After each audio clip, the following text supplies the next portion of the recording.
Tingnan mo ha. Ang tanong ng close-ended, do you like our products? Do you like our service? Ano sagot? Yes. Pwedeng yes, pwedeng no. Sabi po ng mga magagaling na mga top agent, top resellers, is pag magbibigay ka ng tanong, wag ka daw gagamit na maaaring sagot ay yes or no. Or magbibigay ka ng tanong na pwedeng magsagot sila ng no. Ang sasabihin mo, instead of asking this kind of question, ang sabihin mo ganito, what do you find most useful about our products? Ano ang sa tingin mo, ang pinaka magagamit mo or magugustuhan mo sa mga products na in-explain ko sa'yo?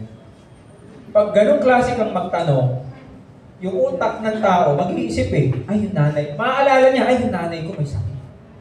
Pwede sa akin yung mangustin. Ay yung tatay ko mahilig magkape. Tapos diabetic pa, yung race.